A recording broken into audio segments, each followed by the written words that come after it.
ഇന്നലെ മുതൽക്ക് കേരളത്തിന്റെ പല ഭാഗങ്ങളിലും കനത്ത മഴയാണല്ലോ. അതിലൊരു ജാഗ്രത പാലിച്ചു പോകേണ്ടതായിട്ടുണ്ട്. ആവശ്യമായ നടപടികൾ മുൻകരുതലായിട്ടുള്ളത് ആവശ്യമുണ്ടെങ്കിൽ അവയും സ്വീകരിക്കേണ്ടതായിട്ടുണ്ട്. പലതരത്തിലുള്ള പ്രയാസങ്ങൾ ഇതിന്റെ ഭാഗമായി അനുഭവിക്കേണ്ടി വരുന്നവരുണ്ടാകും. അവർക്ക് സമാശ്വാസ നടപടികൾ സ്വീകരിക്കുന്നതിനും ഈ ഘട്ടത്തിൽ ശ്രദ്ധിക്കേണ്ടതായിട്ടുണ്ട്.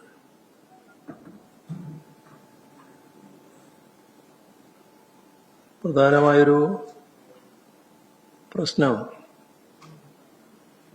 കേരളത്തില് ഭരണത്തിന് നേതൃത്വം കൊടുക്കുന്ന UDF-ന്റെ കമ്മിറ്റി ചേരുകയും പ്രധാനപ്പെട്ട ചില തീരുമാനങ്ങൾ എടുക്കുകയും ചെയ്തിട്ടുണ്ട്. അതില് പ്രധാനമായിട്ട് ഉയർന്നു വന്ന പ്രശ്നമാണ് PMശ്രീയുമായി ബന്ധപ്പെട്ടത്. ഇവിടെ രാജ്യത്താകെ BJP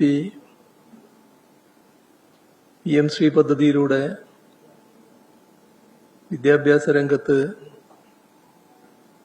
അവരുദ്ദേശിക്കുന്ന കായികവൽക്കരണം നടപ്പാക്കാനാണ് ഉദ്ദേശിച്ചത്. അത്തരമൊരു പദ്ധതി അംഗീകരിക്കാൻ സ്വാഭാവികമായും മതനിരപേക്ഷത ഉയർത്തിപ്പിടിക്കുന്ന എല്ലാവർക്കും കഴിയില്ല. പക്ഷേ രാജ്യത്തിന്റെ പ്രത്യേകത കേന്ദ്ര ഗവൺമെന്റ് നടപ്പാക്കുന്ന ഈ പുത്തൻ വിദ്യാഭ്യാസ നയം ഉൾക്കൊള്ളിച്ചുകൊണ്ടുള്ള PMശ്രീ പദ്ധതി കോൺഗ്രസ് നേതൃത്വം കൊടുക്കുന്ന സംസ്ഥാന ഗവൺമെന്റുകൾ മുഴുവൻ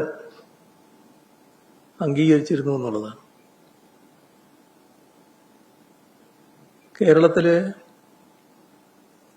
LDF സർക്കാർ ഈ പുത്തൻ വിദ്യാഭ്യാസ നയത്തിന്റെ ഭാഗമായുള്ള കായികവൽക്കരണ നടപടിയോട് യോജിച്ചിരുന്നില്ല. അതുകൊണ്ട് തന്നെ PMശ്രീ പദ്ധതി നടപ്പാക്കുന്നതിന് LDF സർക്കാർ സന്നദ്ധമായിരുന്നില്ല.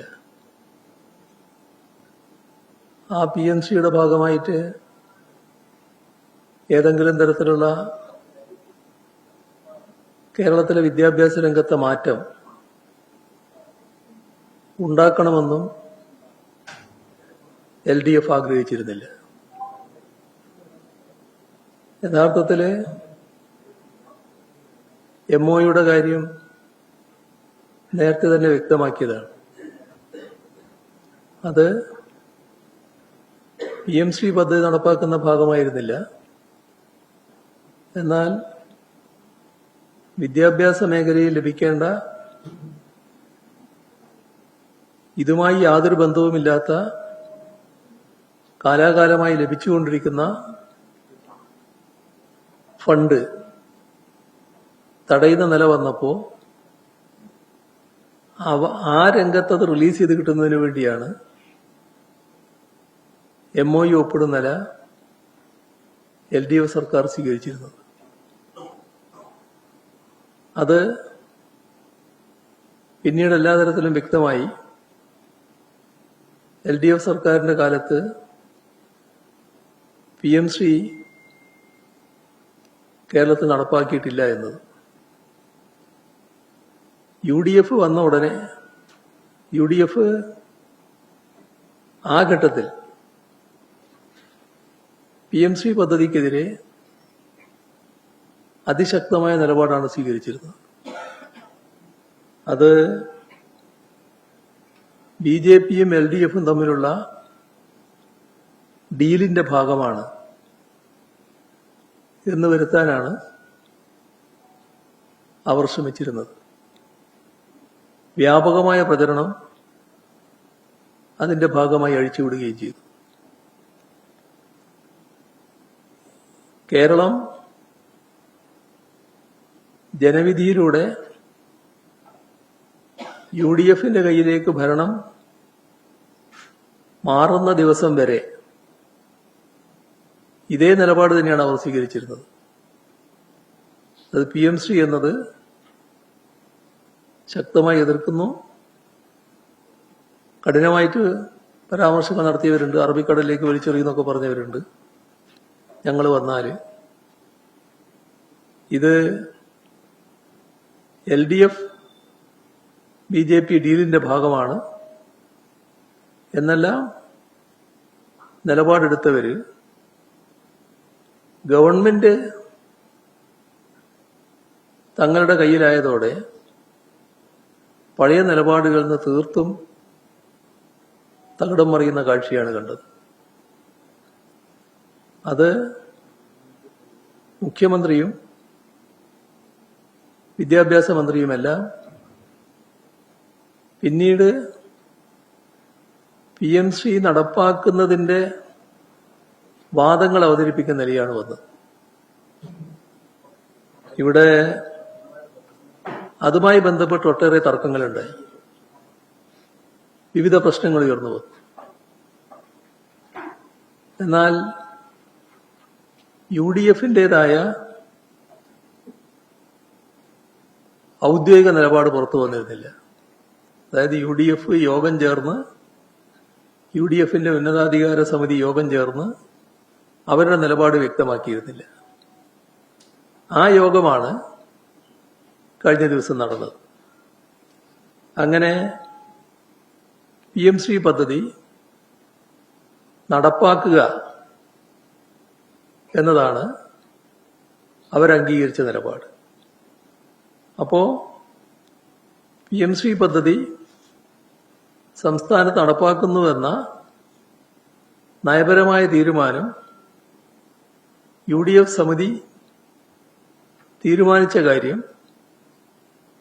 പരസ്യമായി പ്രഖ്യാപിക്കുന്ന നിലയുമുണ്ടായി. അപ്പോ മുഖ്യമന്ത്രിക്ക് പുറമെ ഇന്ത്യൻ യൂണിയൻ മുസ്ലിം ലീഗും ഒറ്റയടിക്ക് മറുകണ്ഠം ചാടുന്ന നിലയാണ് ഉണ്ടായത്. എന്താണ് ഇതിനുള്ള ന്യായീകരണം?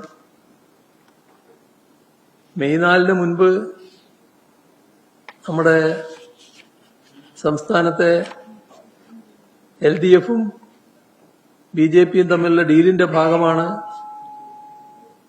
PM ശ്രീ എന്ന് പറഞ്ഞവർക്ക് അതിനുശേഷം PM ശ്രീയെ അംഗീകരിക്കുമ്പോൾ അതേത് ഡീലിന്റെ ഭാഗമാണ്? അവർക്ക് തന്നെ സ്വയം ചാർത്തി കിട്ടുന്ന വിശേഷണം എന്താണ്? ഇവിടെ ഒരുപാട് തെറ്റിദ്ധാരണകൾ പരത്താനായിരുന്നു നേരത്തെ ശ്രമങ്ങളുണ്ടായത്. അതിലൊന്ന്, LDF സർക്കാർ PM ശ്രീയുടെ ഭാഗമായുള്ള ഫണ്ട് കൈപ്പറ്റിയെന്നതായിരുന്നു ഉയർത്തിയ ഒരാരോപണം. അതോടൊപ്പം MOU ഒപ്പിട്ട് കഴിഞ്ഞിരിക്കുന്നു. MOU ഒപ്പിട്ടാൽ പിന്നെ ഈ പദ്ധതിയിൽ നിന്ന് പിന്മാറാനേ പറ്റില്ല.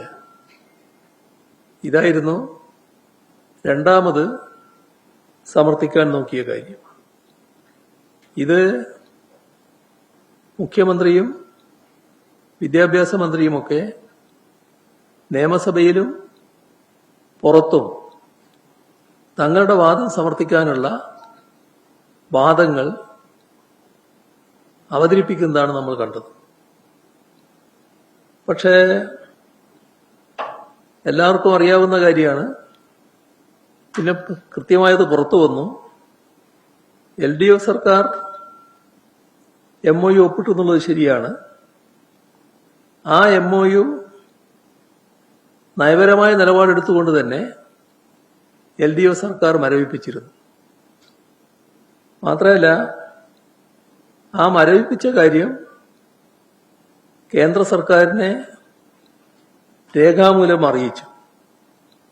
മാത്രമല്ല, അന്നത്തെ പൊതുവിദ്യാഭ്യാസ മന്ത്രി നേരിട്ട് കേന്ദ്രത്തിൽ പോയി ബന്ധപ്പെട്ടവരെ കണ്ട് ഈ വിവരം അറിയിക്കുകയും ചെയ്തു. മാത്രമല്ല, PMC പദ്ധതി നടപ്പാക്കാൻ സ്വീകരിക്കേണ്ട തുടർ നടപടികളുണ്ട്. ആ തുടർ നടപടികളിൽ ഒന്നുപോലും സ്വീകരിച്ചിരുന്നില്ല എന്നതും എല്ലാവർക്കും അറിയാവുന്ന കാര്യമാണ്. അപ്പോ LDFന് സുവ്യക്തമായ നിലപാടായിരുന്നു ഇക്കാര്യത്തിലുണ്ടായിരുന്നത്. പദ്ധതിയിൽ നിന്ന് പണം കൈപ്പറ്റിയെന്ന് ആദ്യം പറഞ്ഞു പരത്താൻ UDF ശ്രമിച്ചെങ്കിലും ആ വാദത്തിൽ പ്രചരണത്തിൽ ഒരടിസ്ഥാനവുമില്ല എന്ന് തെളിയിക്കുന്ന വിശദീകരണങ്ങൾ കേന്ദ്ര സർക്കാരിന്റെ ഭാഗത്തുനിന്ന് ഒരു തവണയല്ല പലതവണയായി ഉണ്ടായി എന്നത് നമുക്കറിയാം. PMC ഫണ്ട് കേരളത്തിന് ലഭിച്ചില്ല എന്ന് ഇവിടുത്തെ പൊതുവിദ്യാഭ്യാസ മന്ത്രിക്ക് തന്നെ നിയമസഭയിൽ വ്യക്തമാക്കേണ്ടിയും വന്നു. പിന്നീട് MOU ഒപ്പിട്ടത് കാരണം അതിൽ നിന്ന് പിന്മാറാനാവില്ല എന്നതിലാണ് UDF പിടിച്ചു നിന്നത്. അത് മുഖ്യമന്ത്രിയടക്കം ബന്ധപ്പെട്ടവരെല്ലാം വലിയ തോതിൽ പ്രചരിപ്പിച്ചുകൊണ്ടിരിക്കുകയായിരുന്നു. ഇപ്പോൾ ഈ കാര്യത്തിൽ യാതൊരു അവ്യക്തതയും ഇല്ല എന്നത് വ്യക്തമായി കഴിഞ്ഞു. പദ്ധതിയിൽ നിന്ന് പിന്മാറാൻ സാധിക്കില്ല എന്ന പ്രചരണം തീർത്തും വ്യാജ പ്രസ്താവനയായിരുന്നു എന്നതും ഇപ്പോ വ്യക്തമായി കഴിഞ്ഞു. അതിന്റെ ഏറ്റവും വലിയ തെളിവാണ് കഴിഞ്ഞ ദിവസം ഇന്ത്യൻ യൂണിയൻ മുസ്ലിം ലീഗിന്റെ നേതാവ് PV അബ്ദുൽ വഹാബ് പാർലമെന്റിൽ ചോദിച്ച ഒരു ചോദ്യത്തിന് കേന്ദ്ര വിദ്യാഭ്യാസ സഹമന്ത്രി ജയന്ത് ചൌധരി നൽകിയ മറുപടിയിലൂടെ വ്യക്തമായത്. അതില് ഒരു തരത്തിലുള്ള സംശയത്തിനും ഇടം നൽകാതെയുള്ള മറുപടിയാണ് കേന്ദ്ര ഗവൺമെന്റ് നൽകിയിട്ടുള്ളത്. പദ്ധതിയിൽ ചേരാതിരിക്കുകയോ ഒപ്പിട്ട ധാരണാപത്രത്തിൽ നിന്ന് പിൻവാങ്ങുകയോ ചെയ്താൽ എന്താണ് പ്രത്യാഘാതം? അതായിരുന്നു ചോദ്യം. ഒപ്പിടാതിരിക്കുകയോ ഒപ്പിട്ട ധാരണാപത്രത്തിൽ നിന്ന് പിന്മാറുകയോ ചെയ്താൽ PMC പദ്ധതി പ്രകാരമുള്ള ആനുകൂല്യങ്ങൾ നഷ്ടപ്പെടും. ഇതായിരുന്നു മന്ത്രിയുടെ മറുപടി. അതായത് ആ മറുപടിയിലൂടെ വ്യക്തമാകുന്നത് നിയമപരമായി പിന്മാറാൻ ഒരു തടസ്സവും ഇല്ല എന്നതാണ്. അപ്പോ വ്യക്തമായി കേന്ദ്ര സർക്കാർ ആ നിലപാട് തുറന്നു പറഞ്ഞു കഴിഞ്ഞു. ഇവിടെ കാവ്യ അജണ്ടകള് പാഠ്യപദ്ധതിയിൽ ഉൾപ്പെടുത്താനുള്ള പുതിയ വിദ്യാഭ്യാസ പദ്ധതി, അതിന്റെ ഭാഗമായാണ് PMC കൊണ്ടുവന്നത്. അതാണ് സംസ്ഥാനത്ത് നടപ്പാക്കാൻ തയ്യാറല്ല എന്ന നിലപാട് LDF സർക്കാർ നേരത്തെ മുതൽ സ്വീകരിച്ചത്. ഇവിടെ നേരത്തെ ഞാൻ പറഞ്ഞതുപോലെ SSK ഫണ്ട് തടയുന്ന സാഹചര്യം വന്നപ്പോൾ MOU ഒപ്പിട്ട് എന്നത് ശരിയാണ്. പക്ഷേ PM-ശ്രീ ഫണ്ട് സ്വീകരിച്ചിട്ടില്ല. PM-ശ്രീ ഫണ്ട് ലഭിക്കുന്നതിന് വേണ്ടി സ്കൂളുകളുടെ പട്ടിക തയ്യാറാക്കി നൽകിയിട്ടുമില്ല.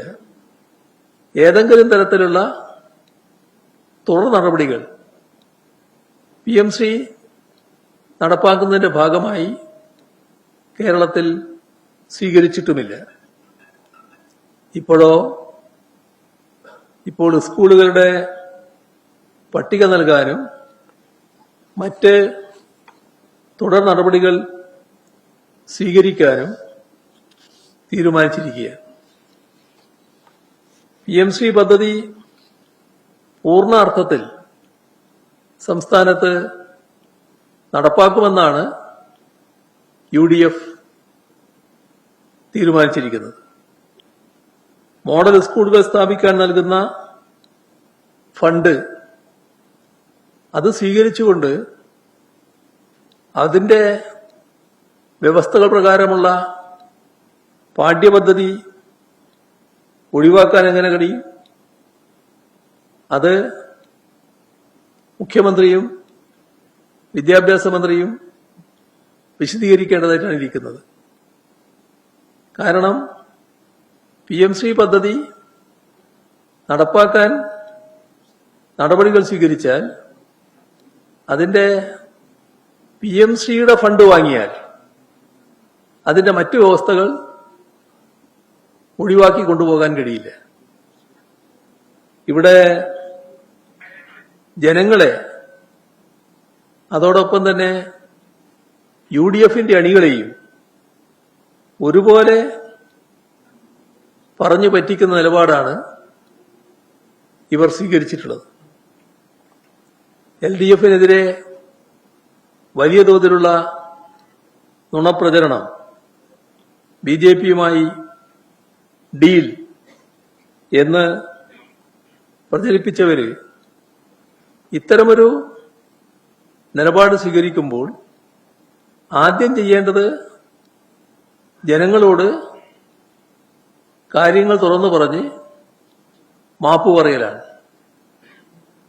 പാഠ്യപദ്ധതിയിൽ സംഘപരിവാർ അജണ്ടകൾ കുത്തി നിറക്കുന്ന PM-ശ്രീ പദ്ധതി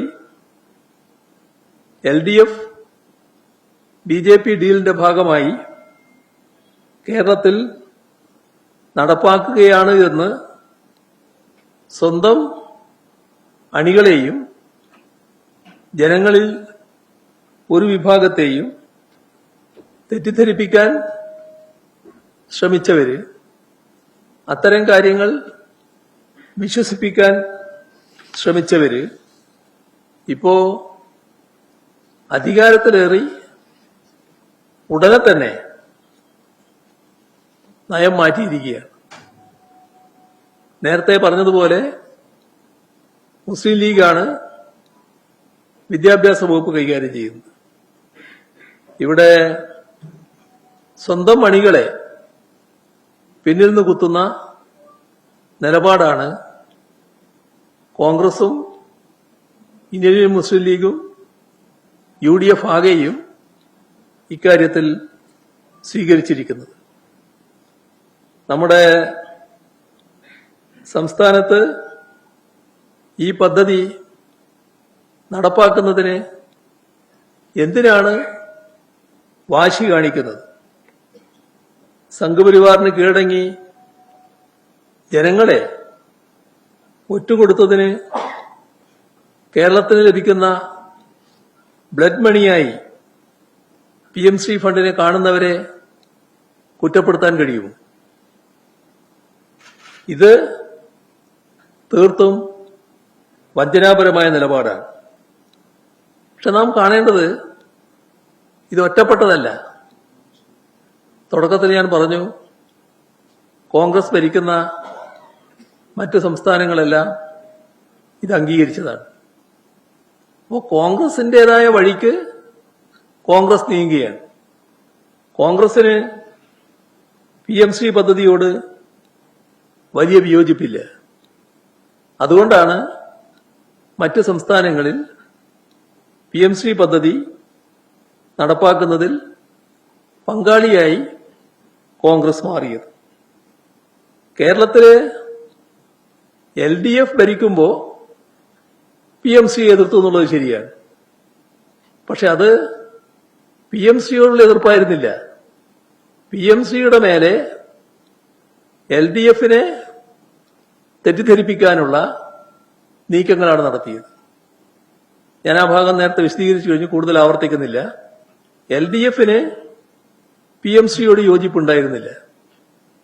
SSK ഫണ്ട് തടഞ്ഞതിന്റെ ഭാഗമായി ആ ഫണ്ട് റിലീസ് ചെയ്ത് കിട്ടാൻ ഉള്ള ഒപ്പിടലാണ് നടന്നത്. MOU ഒപ്പിടലാണ് നടന്നത്. MOU ഒപ്പിട്ടപ്പോഴും ഒരു തുടർ നടപടിയും സ്വീകരിച്ചില്ല. എന്നാൽ കേരളത്തിൽ മാത്രം ആ ഘട്ടത്തിൽ കോൺഗ്രസും UDFും PMCക്കെതിരെയുള്ള ശക്തമായ നിലപാട് സ്വീകരിച്ചു. ഇവിടെ വിദ്യാഭ്യാസ രംഗത്ത് BJP സർക്കാർ നടപ്പാക്കുന്ന കാവ്യവൽക്കരണ അജണ്ട അത് ശരിയായ രീതിയിൽ എതിർക്കാനുള്ള ആർജവം രാജ്യത്ത് ഒരിടത്തും കോൺഗ്രസ് സർക്കാരുകൾ കാണിച്ചിട്ടില്ല. അതാണ് നാം കാണേണ്ട കാര്യം. അതേ മാതൃക കേരളത്തിലും ആവർത്തിക്കപ്പെടും എന്ന ആശങ്കയാണ് ഇവിടെ നേരത്തെ മുതൽക്ക് ഉയർന്നത്. PMCയോടുള്ള അവരുടെ നിലപാട് വ്യക്തമാക്കിയ ഘട്ടത്തിൽ തന്നെ ഈ ആശങ്ക പൊതുസമൂഹത്തിൽ ഉയർന്നിട്ടുണ്ട്.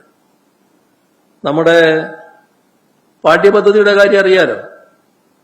മഹാത്മാഗാന്ധിയുടെ വധം, മുഗൾ ചരിത്രം, ഇതൊന്നും കുട്ടികൾ പഠിക്കേണ്ടതില്ല എന്ന് തീരുമാനിക്കുകയാണ്. വർഗീയ വിഭാഗീയ ചിന്തകള്, വലിയ തോതിൽ അന്ധവിശ്വാസങ്ങള് പാഠ്യപദ്ധതിയിൽ വൻതോതിലാണ് കുത്തിക്കയറ്റുന്നത്. ഇതിനെ നേർക്കുനേരെ എതിർക്കാൻ കോൺഗ്രസിന് കഴിയുമോ? എവിടെയെങ്കിലും അങ്ങനെ എതിർക്കാൻ തയ്യാറായിട്ടുണ്ടോ? ഇപ്പോ ചുരുങ്ങിയ നാളുകളാണ് UDF ഗവൺമെന്റ് അധികാരത്തിൽ വന്നിട്ടായത്. ഈ നാളുകൾക്കുള്ളിൽ തന്നെ കേരളത്തിൽ സംഘപരിവാറിന് മുന്നിൽ കീഴ്പ്പെട്ട് മുന്നോട്ടു പോകുന്ന നിലയാണ് UDF സർക്കാർ സ്വീകരിക്കുന്നത്. നമ്മുടെ സംസ്ഥാനത്ത് കണ്ട കാര്യങ്ങൾ ഒന്നും വിശദമാക്കുന്നില്ല. വന്ദേമാതരത്തിന്റെ കാര്യം, സർവകലാശാലകളില് RSSകാരെ കുത്തിത്തിണക്കുന്ന പ്രശ്നം, വഖഫ് ബോർഡിന്റെ പ്രശ്നം, ഇതിന്റെ മറ്റൊരു പതിപ്പാണല്ലോ. അതിന്റെയും ആവർത്തനത്തിലേക്ക് പോകുന്നില്ല. അമുസ്ലിങ്ങളെ വഖഫ് ബോർഡില് നിയമിച്ചോളാം എന്ന നിലപാടല്ലേ UDF സർക്കാർ സ്വീകരിച്ചിട്ടുള്ളത്. ഇങ്ങനെയുള്ള അനേകം വിഷയങ്ങളിൽ സ്വീകരിക്കുന്ന നിലപാട് പൂർണ്ണമായും വ്യക്തമാക്കുന്നത് RSS വിധേയത്വമാണ്. ഇത്തരത്തിലുള്ള എല്ലാ നിലപാടുകളെയും ന്യായീകരിക്കാനാണ് മുസ്ലിം ലീഗ് തയ്യാറാവുന്നത്. മതനിരപേക്ഷതക്കും മതസ്വാതന്ത്ര്യത്തിനും ഭംഗം വരുത്തുന്ന പൊതുവായ നടപടികൾ, ഇത്തരം നിലപാടുകൾ, ഇതിനെതിരെ പൊതുസമൂഹം, മതനിരപേക്ഷ ചിന്താഗതിക്കാരാകെ, അതോടൊപ്പം തന്നെ വിവിധ വിഭാഗങ്ങൾ ശബ്ദമുയർത്തും എന്ന് തന്നെയാണ് പ്രതീക്ഷിക്കുന്നത്. സംഘപരിവാർ വിധേയത്വത്തിൽ നിന്ന് പിന്തിരിയാൻ യുഡിഎഫും യുഡിഎഫ് സർക്കാരും തയ്യാറല്ല എന്നതാണ് അവർ സ്വീകരിക്കുന്ന നടപടികൾ വ്യക്തമാക്കുന്നത്.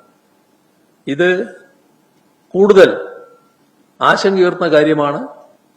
കേരളത്തെ എങ്ങോട്ട് നയിക്കാനാണ് നീങ്ങുന്നത് എന്ന ചോദ്യമാണ് വലിയ തോതിൽ ഇവിടെ ഉയരുന്നത്. മറ്റൊരു പ്രശ്നം, ഈ അടുത്ത നാളുകളിൽ പുതിയ ESA കരട് വിജ്ഞാപനം വന്നിട്ടുണ്ട്.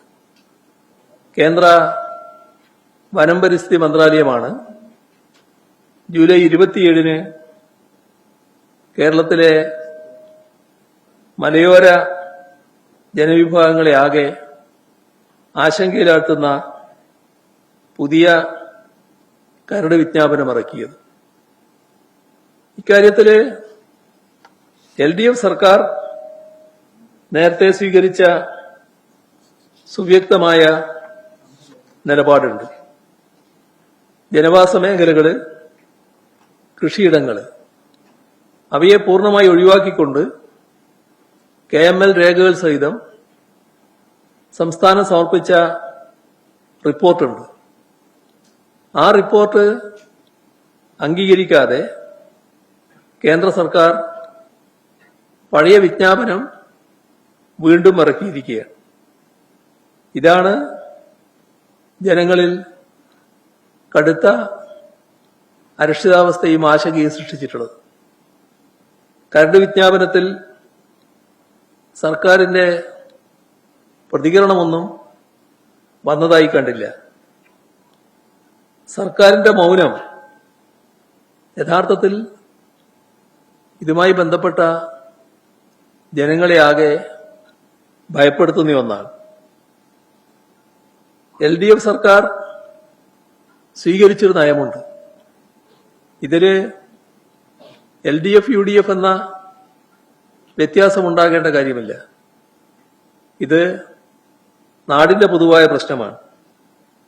ഈ കാര്യത്തിൽ LDF സർക്കാർ നേരത്തെ സ്വീകരിച്ച നയം ഇപ്പോഴത്തെ UDF സർക്കാർ തുടരില്ലേ എന്ന ആശങ്കയാണ് ഇതുമായി ബന്ധപ്പെട്ട ജനവിഭാഗങ്ങളിലുള്ളത്.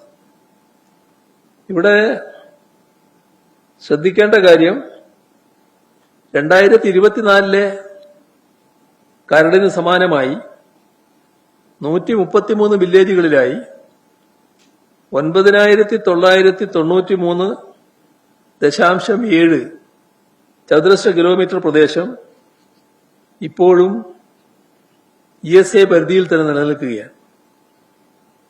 ESA ബാധകമാകുന്ന വില്ലേജുകളുടെ എണ്ണം 98 കുറക്കാനും ജനവാസ കേന്ദ്രങ്ങളും കൃഷിയിടങ്ങളും ഉൾപ്പെടുന്ന 1300 ചതുരശ്ര കിലോമീറ്റർ ഒഴിവാക്കാനുമായിരുന്നു കേരളം ആവശ്യപ്പെട്ടിരുന്നത്.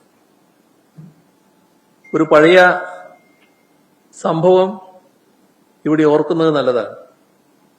അത് ഗാഡ്ഗിൽ കമ്മിറ്റി റിപ്പോർട്ട് വന്ന ഘട്ടം.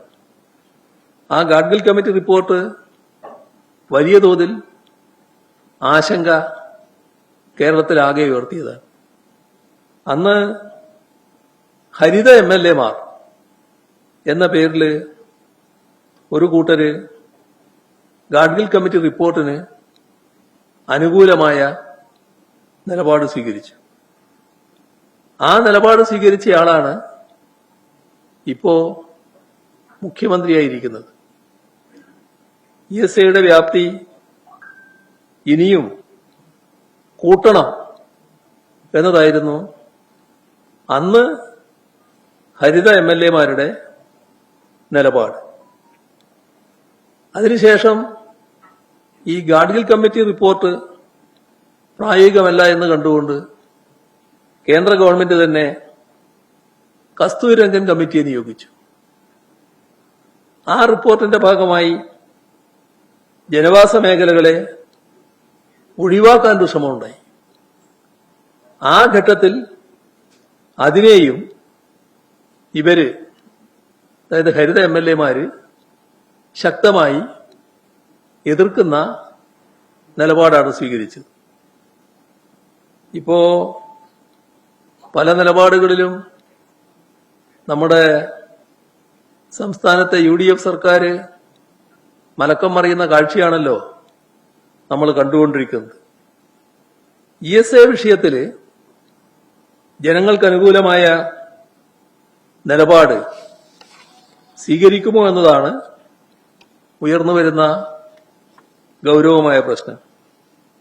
ഇക്കാര്യത്തിൽ ആകാവുന്നത്ര വേഗതയിൽ വ്യക്തത വരുത്താൻ സർക്കാർ തയ്യാറാകണം. അതിനനുസൃതമായ നടപടികളും ഉണ്ടാകണം. സർക്കാർ ഫലപ്രദമായ ഇടപെടൽ യഥാസമയം നടത്തിയില്ലെങ്കിൽ ലക്ഷക്കണക്കിന് കുടുംബങ്ങളാണ് ഈ സംസ്ഥാനത്ത് അതിന്റെ വില നൽകേണ്ടി വരിക. ഈ ഒരു ഗൗരവത്തോടെ സർക്കാർ ഈ വിഷയത്തെ സമീപിക്കണമെന്നാണ് പറയാനുള്ളത്. മറ്റൊരു പ്രശ്നം ഈ അടുത്ത നാളിൽ തന്നെ വന്നൊരു പ്രഖ്യാപനവുമായി ബന്ധപ്പെട്ടതാണ്. അതിന്റെ തുടക്കം പഴയ മഹാപ്രളയത്തിന്റെ ഘട്ടമാണ്. ആ ഘട്ടത്തിൽ നമ്മുടെ നാട് ഒരേ മനസ്സോടെ തോളോട് തോൾ ചേർന്ന് നിന്നാണ് പുനരധിവാസ പ്രവർത്തനങ്ങൾക്ക് നേതൃത്വം നൽകിയത്. പക്ഷേ ആ കൂട്ടായ്മയുടെ ഭാഗമാകാൻ UDF തയ്യാറായിരുന്നില്ല. ആ ഘട്ടത്തിൽ സംസ്ഥാന ഗവൺമെന്റിന്റെ ഭാഗമായി നടന്ന പ്രവർത്തനങ്ങൾ, മുഖ്യമന്ത്രിയുടെ ദുരിതാശ്വാസ നിധിയിലേക്ക് സംഭാവന സ്വീകരിക്കൽ, ആ സന്ദർഭത്തിൽ ആ സംഭാവന നൽകുന്നത് തടസ്സപ്പെടുത്താൻ ഉണ്ടായ ശ്രമം കേരളത്തില് ആരും മറന്നിട്ടുണ്ടാവില്ല. മാത്രമല്ല, സർക്കാർ ജീവനക്കാര് CMDRF-ലേക്ക് സംഭാവന നൽകാൻ ഇറക്കിയ ഉത്തരവ് പരസ്യമായി കത്തിക്കുന്ന നില സ്വീകരിച്ചു. ഇതായിരുന്നു ആ കാലത്ത് UDF-ന്റെ ഭാഗത്തുനിന്നുണ്ടായ സമീപനം. ആ സന്ദർഭത്തിലാണ് അന്നത്തെ പറവൂർ MLA സ്വന്തം മണ്ഡലത്തിൽ ഒരു പദ്ധതിക്ക് പ്രത്യേകമായി രൂപം നൽകുന്നത്. അതായിരുന്നു പുനർജനി.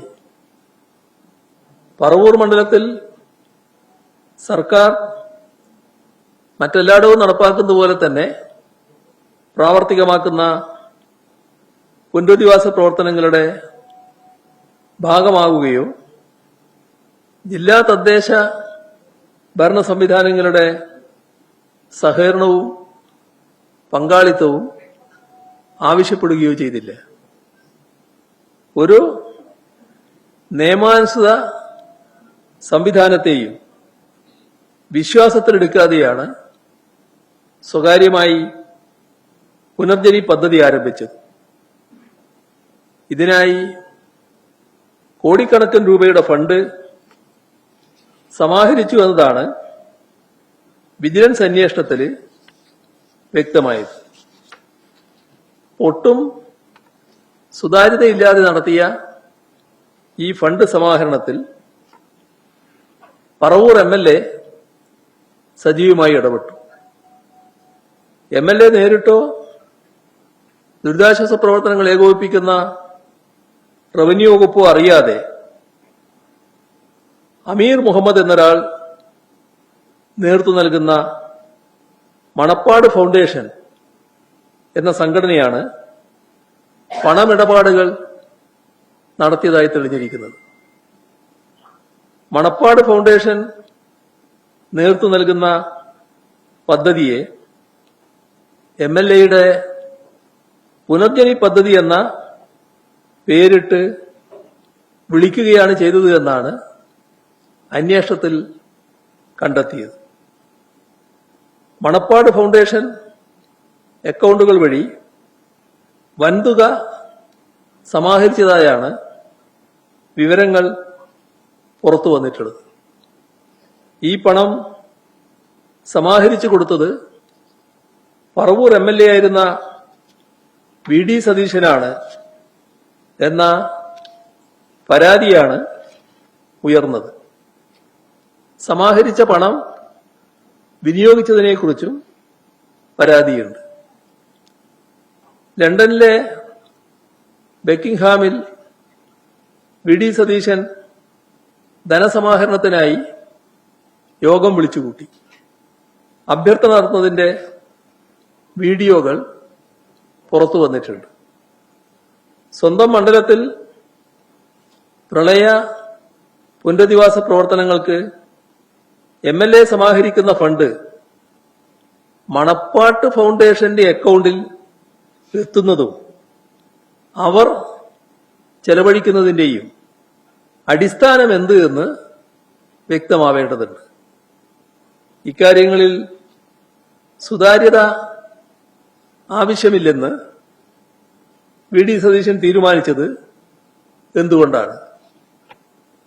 പ്രളയ ദുരിതാശ്വാസത്തിന് വിദേശ രാജ്യങ്ങൾ വാഗ്ദാനം ചെയ്ത കോടിക്കണക്കിന് രൂപയുടെ ഫണ്ട് കേന്ദ്ര നിലപാട് കാരണം നഷ്ടപ്പെട്ട അനുഭവത്തിലൂടെയാണ് കേരളം അന്ന് കടന്നുപോയത്.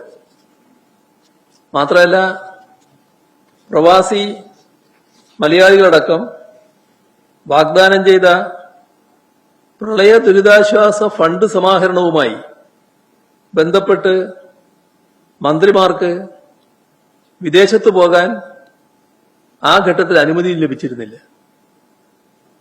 ഈ ഘട്ടത്തിലാണ് സ്വകാര്യ സന്ദർശനത്തിനായി ബഹുമാനപ്പെട്ട സതീശൻ ലണ്ടനിൽ പോയത്.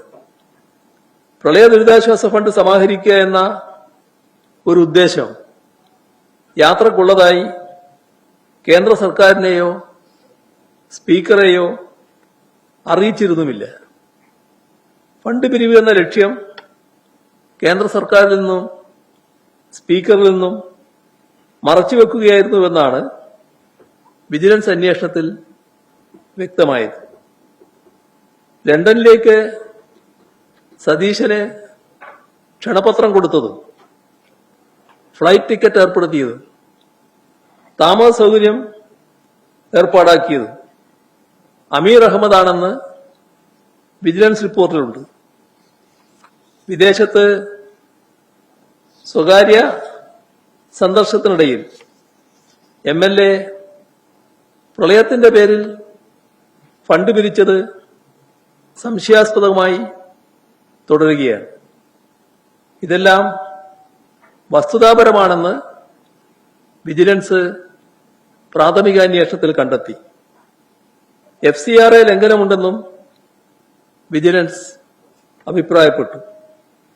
പ്രഥമദൃഷ്ട്യാ ഗുരുതരമായ ആരോപണങ്ങളും കുറ്റങ്ങളും നിലനിൽക്കുന്ന സാഹചര്യം ചൂണ്ടിക്കാട്ടിയാണ് കേന്ദ്ര ഏജൻസികളുടെ അന്വേഷണം ശുപാർശ ചെയ്തുകൊണ്ട് വിജിലൻസ് 2025 സർക്കാരിന് റിപ്പോർട്ട് നൽകിയത്. പക്ഷേ ഞങ്ങള് രാഷ്ട്രീയ വൈരനിര്യാതനത്തിനൊന്നും തയ്യാറായിരുന്നില്ല. രാഷ്ട്രീയ ഉദ്ദേശമാണ് ഉണ്ടായിരുന്നെങ്കിൽ അന്ന് തന്നെ CBI അന്വേഷണത്തിന് ഉത്തരവിടാമായിരുന്നു. കൂടുതൽ കാര്യങ്ങൾ അന്വേഷിച്ച് വ്യക്തത വരുത്തി തീരുമാനമെടുക്കാം എന്ന നിലപാടാണ് ഞങ്ങൾ സ്വീകരിച്ചത്. ഇത് ഗുരുതരമായൊരു കേസാണ്. അങ്ങനെയുള്ളൊരു കേസ് നിസ്സാരമായി തേച്ചുമായ്ച്ചു കളയാനാണ് ഇപ്പോൾ തീരുമാനിച്ചിരിക്കുന്നത്. മുഖ്യമന്ത്രിക്കെതിരായ കേസ് അദ്ദേഹത്തിന് കീഴിലുള്ള ആഭ്യന്തരമന്ത്രി തന്നെ അവസാനിപ്പിച്ചിരിക്കുകയാണ്. കേസ് അവസാനിക്കുന്നതിന് മുൻപ് പരാതിക്കാരന് ഒരു നോട്ടീസെങ്കിലും കൊടുത്തോ? മന്ത്രിസഭ തീരുമാനമുണ്ടോ? എന്തടിസ്ഥാനത്തിലാണ് കേസ് അവസാനിപ്പിച്ചത്? മണപ്പാട്ട് ഫൗണ്ടേഷന് ഫണ്ട് സ്വരൂപിക്കലാണോ MLAയുടെ ഔദ്യോഗിക ചുമതല? എന്തുകൊണ്ട് സർക്കാർ തദ്ദേശ ഭരണ സംവിധാനങ്ങൾക്ക് അസ്പൃശ്യത കൽപ്പിച്ചു? സുതാര്യമല്ലാതെ ഫണ്ട് കൈകാര്യം ചെയ്ത് ഗൗരവമല്ലേ? നിയമപരമായും ധാർമ്മികമായും ഇത് വിശദീകരിക്കാനുള്ള ബാധ്യതയില്ലേ? കേസ് പിൻവലിക്കുന്നതിന് മുന്നിൽ മുഖ്യമന്ത്രിയുടെ താൽപര്യം വ്യക്തമാണല്ലോ. ആഭ്യന്തരമന്ത്രിയാണ് കേസ് പിൻവലിക്കുന്നതുമായി മാധ്യമങ്ങളെ കണ്ടത്. ഒരു കാര്യമേ പറയാനുള്ളൂ, അടിയന്തരമായി ഈ തീരുമാനം പുനഃപരിശോധിക്കണം. നീതിന്യായ സംവിധാനങ്ങളുടെ പരിഗണനക്കാണ് ഇത്തരം കാര്യങ്ങൾ വിടേണ്ടത്. അവരാണ് കുറ്റാരോപിതരെ കുറ്റവിമുക്തമാക്കേണ്ടത്. മുഖ്യമന്ത്രിയും ആഭ്യന്തരമന്ത്രിയും വ്യക്തിപരമായി തീരുമാനിക്കേണ്ട ഒന്നല്ല ഇത്. കേസ് അവസാനിപ്പിക്കാനുള്ള തീരുമാനം പിൻവലിച്ച് നിഷ്പക്ഷമായ അന്വേഷണം നടത്തുകയാണ് വേണ്ടത്. ഇത്രയാണ് ആമുഖമായി പറയാനുള്ളത്.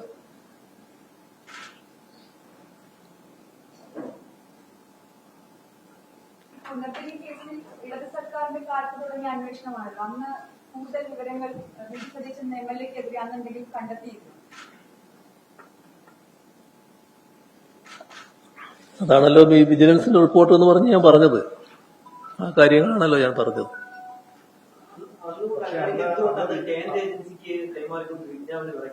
അല്ല,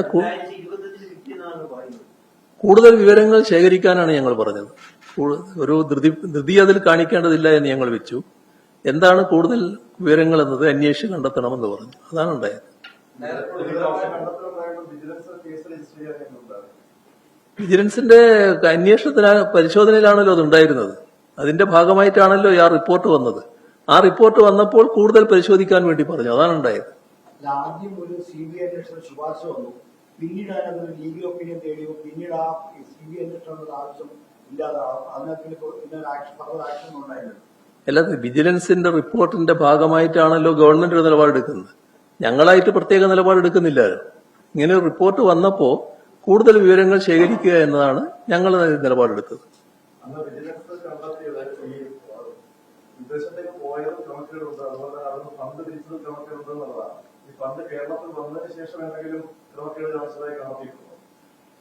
ഈ കാര്യത്തില് എങ്ങനെയൊക്കെയാണ് ഈ പണം ഉപയോഗിച്ചത്, ഏതു തരത്തിലാണ് ഈ പണം ഈ മണപ്പാട്ടുകാരുടെ കയ്യിലെത്തുന്നത്, അത്തരം കാര്യങ്ങളിലൊക്കെ ചില പ്രശ്നങ്ങളുണ്ടല്ലോ. അതാണല്ലോ അന്വേഷിച്ച് വ്യക്തത വരുത്തേണ്ടത്. ആ വ്യക്തത ഉണ്ടാവണം.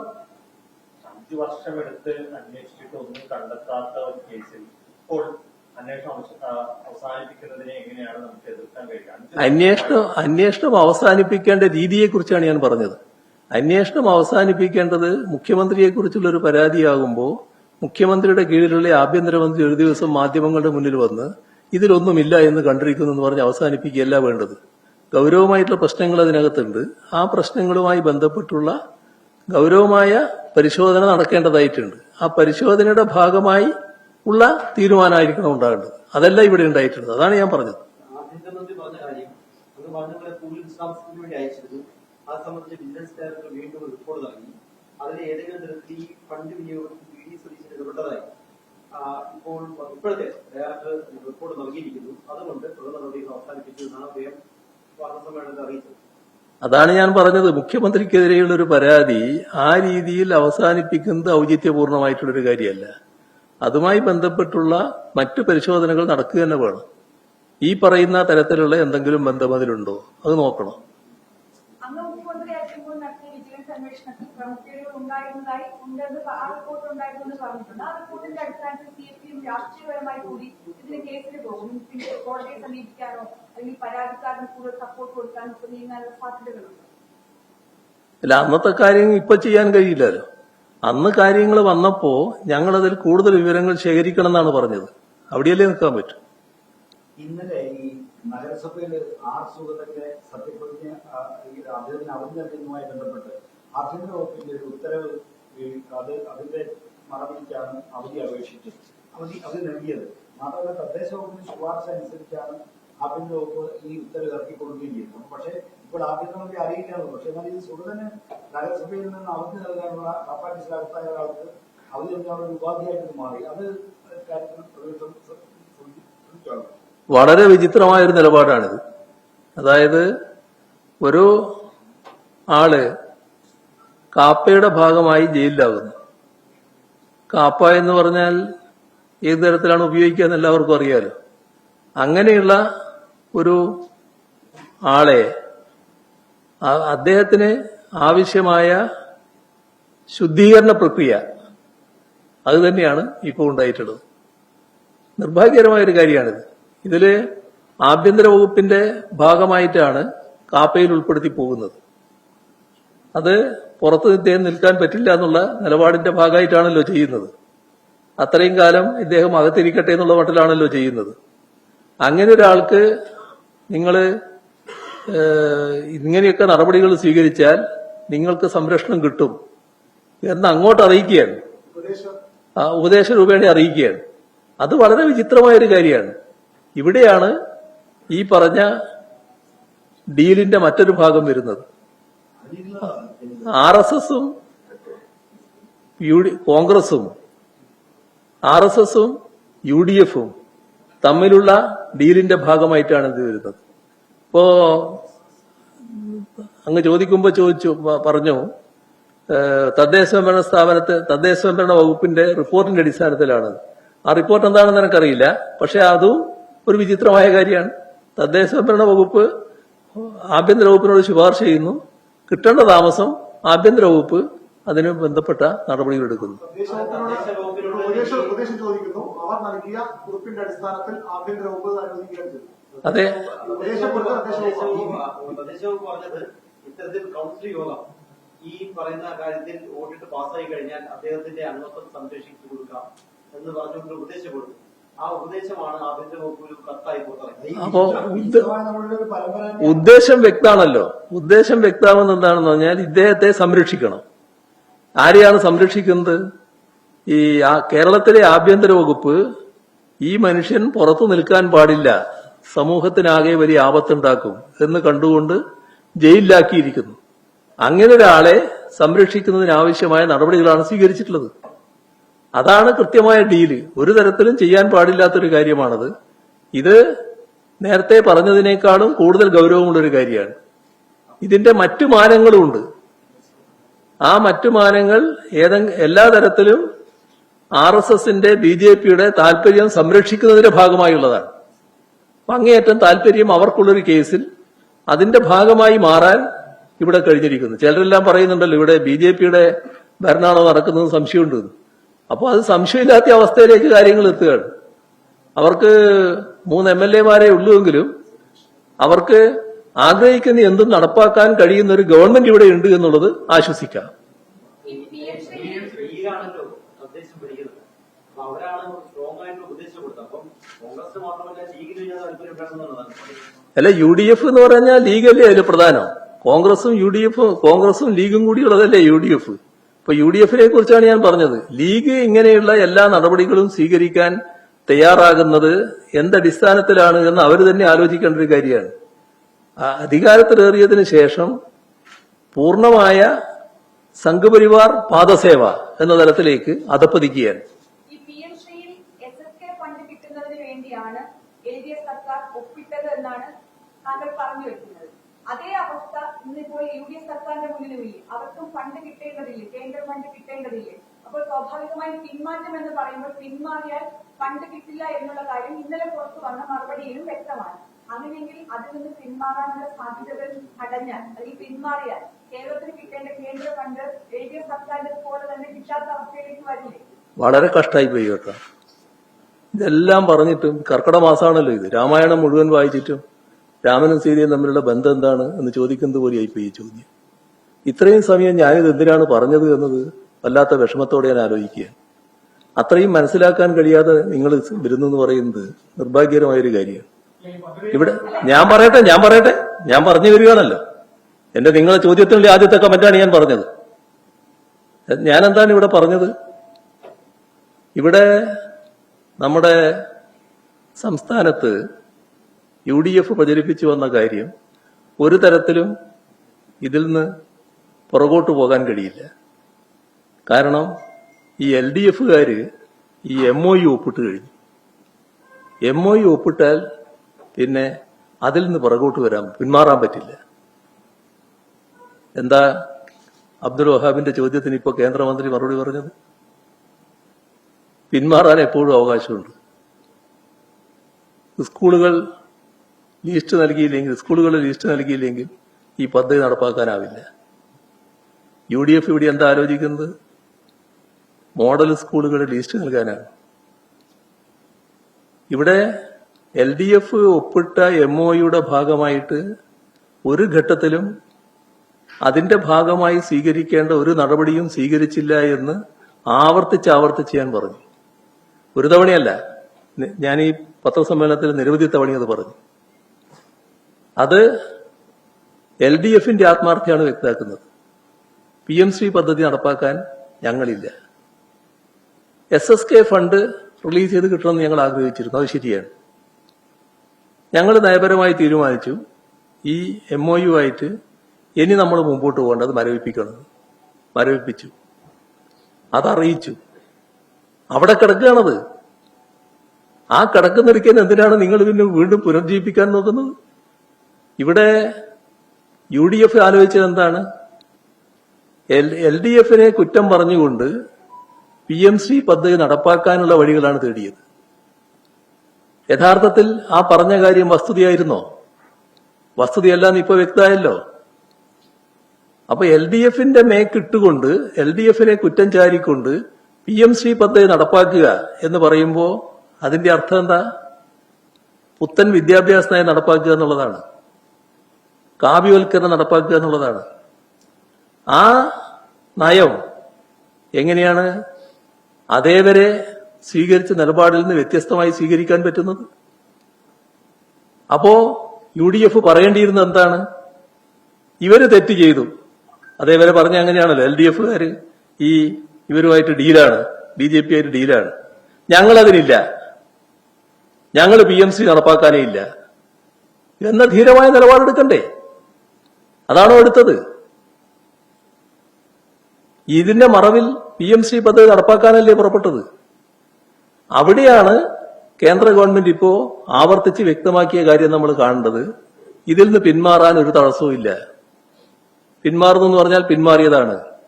തുടർ നടപടി സ്വീകരിച്ചില്ലെങ്കിൽ ഫണ്ട് നൽകില്ല. ഫണ്ട് നൽകലാണ് PMC പദ്ധതിയുടെ ഭാഗമായി സ്വീകരിക്കുന്ന നടപടി. അപ്പൊ PMC പദ്ധതി നടപ്പാക്കുന്നതിനാണ് ഇവിടെ പ്രശ്നം. SSK ഫണ്ട് വാങ്ങുന്നതിനൊരു പ്രശ്നമില്ല. അതെല്ലാ കാലവും വാങ്ങുന്നതാണ്. അതിന്റെ ഭാഗമായിട്ടൊരു പ്രശ്നം നമ്മൾ ഇവിടെ ആരും ഉന്നയിച്ചിട്ടില്ല. PMC പുത്തൻ വിദ്യാഭ്യാസ നയം നടപ്പാക്കുന്ന അജണ്ടയാണ്. അതിനോട് യോജിക്കാൻ കഴിയില്ല എന്ന നിലപാടാണ് ഞങ്ങൾ സ്വീകരിച്ചത്.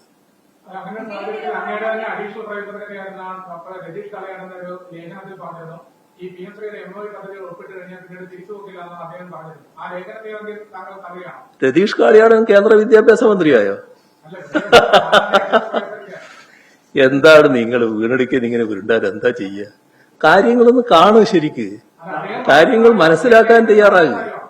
വിദ്യാഭ്യാസ മന്ത്രി വി ശിവൻകുട്ടിയും ദേശാഭിമാനിയിൽ ലേഖനം എഴുതി ഈ PMC എന്ന പദ്ധതി നമ്മുടെ വിദ്യാർത്ഥിയുടെ അവകാശമാണ്, അത് ഒപ്പിട്ടില്ലെങ്കിൽ ആ അവകാശമാണ് ഞങ്ങൾ നിഷേധിക്കുന്നത് എന്നൊക്കെ പറഞ്ഞുകൊണ്ട് PM ശ്രീ എന്ന പദ്ധതിയെ കുറിച്ച് ഞങ്ങളുടെ നിലപാട് വ്യക്തമാക്കിയല്ലോ. ഇപ്പൊ ശിവൻകുട്ടി എല്ലാ ദിവസവും അതിനെപ്പറ്റി വ്യക്തമാക്കിക്കൊണ്ടിരിക്കുന്നുണ്ടല്ലോ. ഇത് നടപ്പാക്കുന്നില്ല എന്നാണല്ലോ ഞങ്ങൾ സ്വീകരിച്ച നിലപാട്. ആ നിലപാട് തുറന്നു വരികയല്ലേ. എന്തിന് 2024 വിദഗ്ധ സമിതിയെ നിയോഗിച്ചിരുന്നു, അതിന്റെ ഓർഡർ പുറത്തിറക്കുകയും ചെയ്തിരുന്നു. പിന്നെ അതിലെന്തെങ്കിലും പാകപ്പിഴ ഉണ്ടായിരുന്നെങ്കിൽ 2025 എന്തിനാണ് ഈ MOU ഒപ്പുവയ്ക്കുന്നത്? എന്തിനാണ് UDF നടപ്പാക്കുന്നുള്ളതല്ലേ പ്രശ്നം?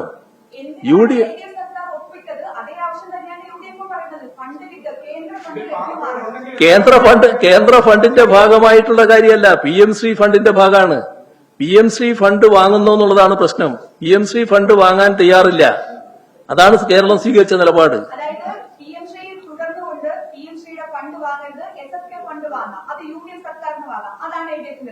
അല്ല, നിങ്ങളെ വ്യാഖ്യാനാണത്. ഞാൻ PM ശ്രീ ഫണ്ട് സ്വീകരിക്കുന്നല്ല പറഞ്ഞത്, PM ശ്രീയിൽ തുടർന്നല്ല പറഞ്ഞത്. PM ശ്രീയുടെ ഭാഗമാകാൻ ഞങ്ങളില്ല എന്ന് തന്നെയാണ് പറഞ്ഞത്. അത് നിങ്ങൾക്ക് മനസ്സിലാകുന്നില്ല എന്നുള്ളതാണ് നേരത്തെ ഞാൻ പറഞ്ഞത്. ആ മനസ്സിലാകായ്മ തുടരുകയാണ്. ബാക്കി പിന്നെ എടുക്കാം നമുക്ക്.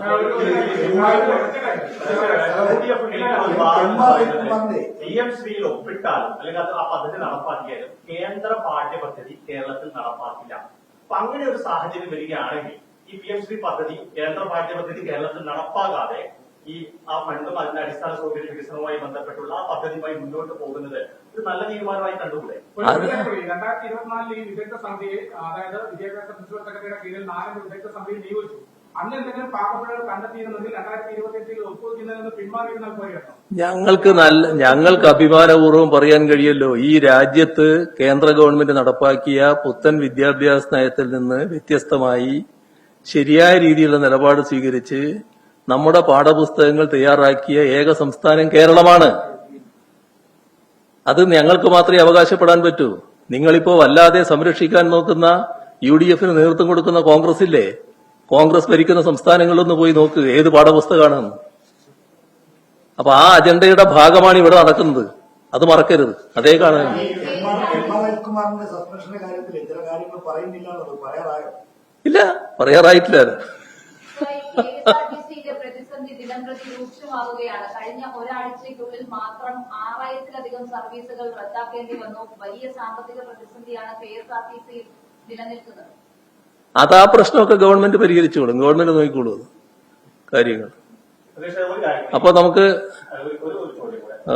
കേരളമാകെ പരീക്ഷാ ക്രമക്കേടാണോ വലിയ ചർച്ചയാണ്. നീറ്റ് പരീക്ഷാ ക്രമക്കേടിന്റെ സമരോഹമാണ്. കേരളത്തിൽ സമീപകാലത്ത് ഒരു വലിയ പരീക്ഷാ ക്രമക്കേട് വാർത്ത പുറത്തു വന്നിട്ടുണ്ട്. PSCയിലെ ഒരു മൂല്യനിർണ്ണയത്തിൽ വലിയ അട്ടിമറി നടക്കുകയും ഒരാൾക്ക് അങ്ങനെ 1ാം റാങ്ക് കൊടുക്കുകയും ചെയ്തു. പ്രതിപക്ഷം അക്കാര്യത്തിൽ ഒരു പ്രതികരണം ഇതുവരെ നടത്തിയത് കണ്ടില്ല.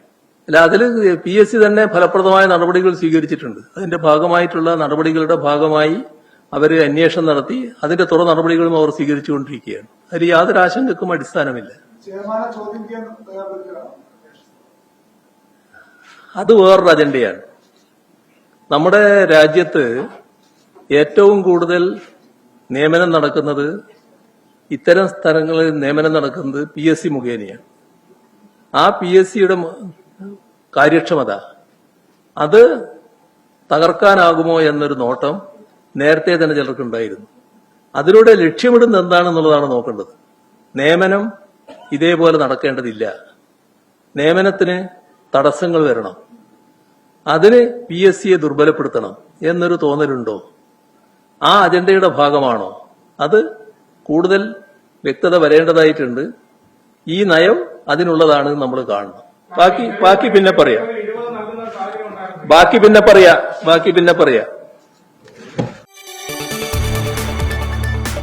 കൂടുതൽ വാർത്തകൾക്ക് News 18 Keralam YouTube channel subscribe ചെയ്യുക.